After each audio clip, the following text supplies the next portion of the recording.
যোগ্য চাকরি প্রার্থীদের যে মিছিল হচ্ছে নবান্নচল অভিযান, সেই অভিযানে সামিল হয়েছে, ঠিক কোন দাবিকে সামনে রেখে আপনারা সামিল হচ্ছে? আমরা আমাদের যে স্ববেতনে এবং স্বমহিমায় আমরা সেই পুরনো চাকরিতে যাতে ফিরে যেতে চাই, সেই জন্য সেই আশা এবং সেই চিফ মিনিস্টারের কাছে আমরা সেই আশা নিয়ে এসেছি যাতে স্ববেতনে স্বমহিমায় আমরা সেই আগের চাকরিতে পরীক্ষা না দিয়ে এই প্যানেলের মাধ্যমে আমরা পুনরায় ফিরে যেতে পারি। এই মুখ্যমন্ত্রীর কাছে আপনারা দেখা করার দাবি তুলেছেন, মুখ্যমন্ত্রীর সঙ্গে দেখা হবে আপনি আশা করছেন?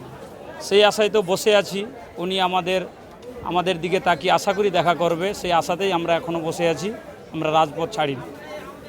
এই দুর্নীতি হয়েছে, এই দুর্নীতির আপনারা কি মনে করছেন মেন কাণ্ডারিটা কে? যত শিক্ষক দুর্নীতি, সব দুর্নীতি মেন মাথা কে?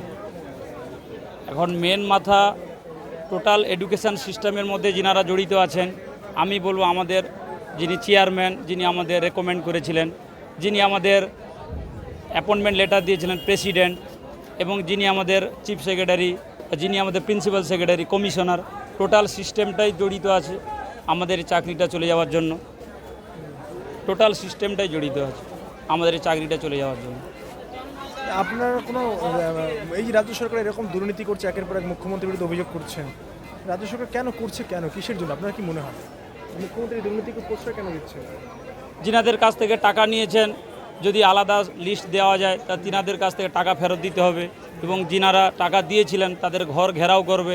এই সময় ভোটের মুহূর্তে একটা বিশৃঙ্খল পরিবেশ তৈরি হবে, সেই জন্য উনি চাইছেন যে সবাইকে একসঙ্গে মিলিয়ে দিয়ে যাতে কেউ যাতে না বুঝতে না পারে যে কে টাকা দিয়েছিল, কে চোর, কে মানে যোগ্য, কে অযোগ্য, সব মিলিয়ে মিশে একাকার করে দিয়ে তিনি একটা ফ্রেশ সিলেকশন মানে পরীক্ষার মাধ্যমে তিনি ব্যাপারটাকে গুলিয়ে দিতে চাচ্ছেন।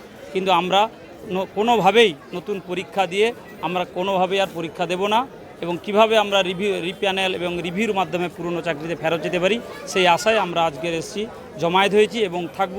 যতক্ষণ আমরা পূর্ণ আস্থা এখান থেকে পাচ্ছি ততক্ষণ আমরা এই রাস্তা ছাড়ব না। এই তৃণমূল বলছে যে এটা কোর্টের নির্দেশ, এখানে আর কোনো কিছু করার নেই, রাজ্য সরকারকে কেন দোষারোপ করা হচ্ছে? দেখুন, কোর্ট, এই হাইকোর্ট থেকে শুরু করে সিঙ্গেল বেঞ্চ, ডিভিশনের প্রত্যেকটা জায়গাতে যোগ্য এবং অযোগ্য, টেন্টেড আনটেন্টেড লিস্ট জমা দিতে বলছিল।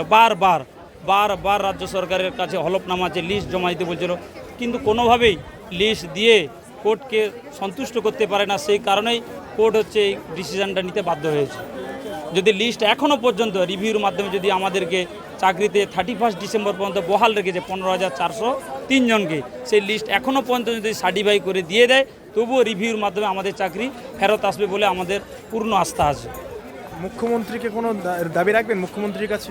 অবশ্যই, যে আমরা যেনারা আছি 31 ডিসেম্বর পর্যন্ত এই যে আনটেন্টেড টিচার সার্টিফাই করে যদি এখানে চেয়ারম্যান এবং প্রেসিডেন্ট যদি সার্টিফাই সিগনেচার করে এই লিস্টটা দিয়ে বিচারপতির কাছে, চিফ জাস্টিসের কাছে দেয়, এখনও পর্যন্ত আমাদের পূর্ণ আস্থা আছে, এবং আমাদের লয়ারও বলছে যদি সার্টিফাই দেয় এ চাকরি বেঁচে যাবে।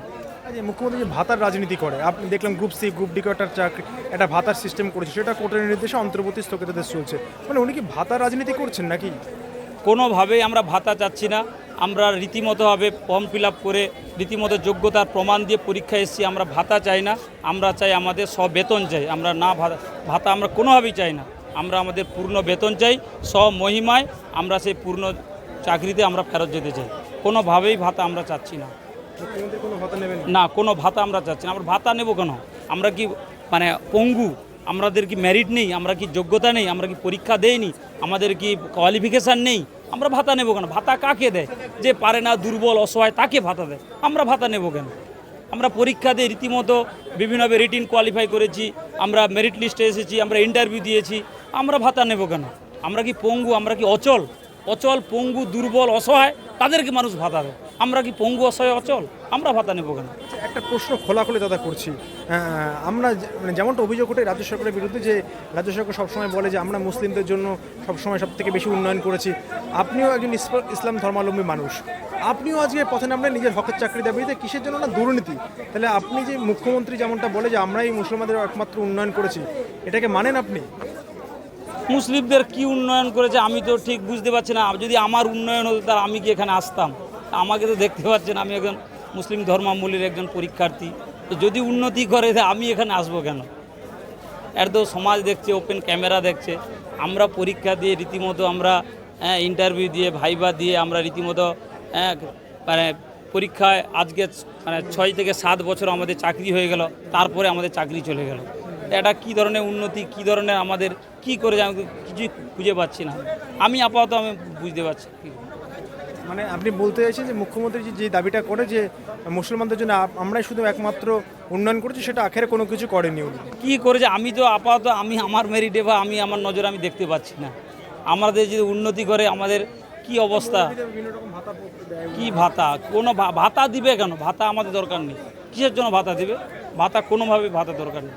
ভাতা দিয়ে মানুষকে মানে তার উন্নয়ন করা যায়? একটা বাচ্চাকে ছোটোবেলা থেকে পড়াশোনা করে সে কোথায় চাকরি পাবে, কোথায় শিল্প কলকারখানা, ভাতা রাজনীতি এখানে আসবে কেন? আমি চাইছি যে আমি বেতন পাবো, প্রতি মাসে 10,000 টাকা বেতন পাবো। যারা আমরা যারা দেশের রাজ্যের যারা রাজ্যবাসী, আমরা ভাতা চাই না, আমরা বেতন পাবো, শিল্প কলকারখানায় কাজকর্ম করব, ডিউটিতে যাব, এটাই আমরা চাই। ভাতা আমরা 1,000 টাকা 1,500 টাকা আমরা নেবো কেন?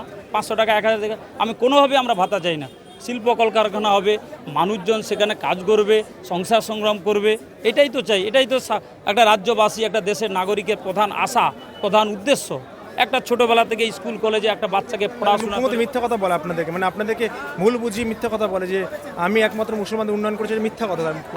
শুধু মুসলমান করা সারা দেশ সারা রাজ্যের মধ্যে কোথাও শিল্প কলকারখানা উনি তো এসছেন 2011 সালে, আজ থেকে 2025 সাল, মানে 13-14 বছর উনি তো আজকের এসছেন। কোথায় শিল্প নতুন কলকারখানা করেছেন?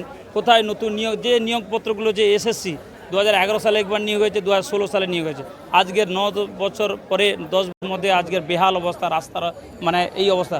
প্রাইমারি নিয়োগে আজকের প্রাইমারি কোর্টে যিনারা প্রাইমারিতে চাকরি পেয়ে এসছেন, ওনার এই টার্মের মধ্যে তিনারাও আজকের হয়তো সুগার পেশেন্ট হয়ে গেছেন, হার্টের পেশেন্ট হয়ে গেছে, বিভিন্ন হতে পারে। এখন এক মুহূর্ত বা এক মানে ক্ষণিক মুহূর্তের জন্য তিনাদের স্বাভাবিক অবস্থায় নেই। আমাদের মতো তিনারাও প্রাইমারি টিচারও 32,000 থেকে 40,000 টিচার আজকের বেহাল অবস্থা। এই শুভেন্দু অধিকারী বিজেপি নেতা, তিনি বিরোধী দলনেতা, তিনি বলেছেন আপনাদের পাশে রয়েছেন, বিভিন্ন রকম অবস্থানে আপনার পাশে থাকবেন। আপনি বিশ্বাস করছেন যে বিজেপি যদি ক্ষমতা আসে 26-এ, তাহলে আপনাদের হকের দাবিগুলো সেগুলো মিটিয়ে দেবে আপনাদেরকে? আমি দেখুন, এখানে ধর্মভাবে উনি চিফ মিনিস্টার হবেন বা বিজেপিতে উনি ধরো সাংগঠনিক কোনো দায়িত্বে আসবেন, আমি চাইনি যে কোনো ধর্মের ভিত্তিতে কাউকে কোনো সহযোগিতা করা। রাজ্যবাসী সবাইকে সমান নজরে দেখবে, এখানে ধর্ম কথাটা আসবে কেন? আমিও একজন মানে পশ্চিমবঙ্গবাসী, আপনিও একজন পশ্চিমবঙ্গবাসী। আমার যদি সিস্টেম ঠিক থাকে, আমার যদি মেধা থাকে, আমি মেধাকে পরীক্ষা দিয়ে আমি সিস্টেম যদি ঠিক থাকে, আমি আমার যোগ্যতাতে আসবো। এই ধর্ম রাজনীতি আমরা চাই না। কেন বা হিন্দু মুসলমান বৌদ্ধ খ্রিস্টান আপসের মধ্যে একটা বিভেদ তুলে দিয়ে নিজেদের মধ্যে একটা ব্যারিকেড সৃষ্টি করা, এই রাজনীতি। একে সুযোগ পাইয়ে দেবে কেন? সুযোগ পাইয়ে দেবে কেন? আমি যদি সিস্টেম খোলা রাখি, প্রতি বছর এসএসসি হয়, প্রতি বছর প্রাইমারি হয়, স্বচ্ছতা যদি বজায় থাকে, অটোমেটিক যিনাদের যোগ্যতা আছে, যিনাদের মেরিট আছে, তিনারা অটোমেটিক আসবে। এখানে পাইয়ে দেবো আগে থেকে বলা, এই রকম রাজনীতি, এটা তো সমাজকে পঙ্গু করার রাজনীতি, ভবিষ্যৎ প্রজন্মকে পঙ্গু করার রাজনীতি। পাইয়ে দেব, ভাতা দেব, কেন এরকম হচ্ছে আমাদের রাজ্যতে? আমাদের ধর্মের রাজনীতি মুখ্যমন্ত্রী করছেন বলছেন? আমি মুখ্যমন্ত্রী করুক, শুভেন্দু অধিকারী, কোনো কারুর কাছ থেকে ধর্মের রাজনীতি আমরা আশা করিনি। আমিও রাজ্যবাসী, এখানে মুসলিম হিন্দু এই সিস্টেমে এই ব্যারিকেড আসবে কেন? আমিও ভোটার অধিকার, আমার যতটা একটা ভোটের দাম আছে, আপনারও একটা ভোটের আছে, এই বঙ্গবাসীরও ভোটের অধিকার একই। সেখানে আমি ভোট দিতে গেলে ভোটিং মেশিনে কাউন্ট হবে নি যে এটা হিন্দুর ভোট, এটা মুসলিমের ভোট, এটা কাউন্ট হবে নি। রাজ্যবাসী ভোট দেবে, ভোটের এগনেস্টে একটা ফিগার এসে জিতে।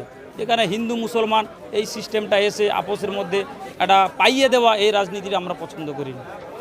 সিস্টেম ঠিক রাখলে যে যার যোগ্যতায় আসবে, এটাই আমরা চাই। নাম? আমার নাম শেখ মুক্তিয়ার হোসেন, বাড়ি আপনার? আমার বাড়ি পূর্ব মেদিনীপুর। Thank you.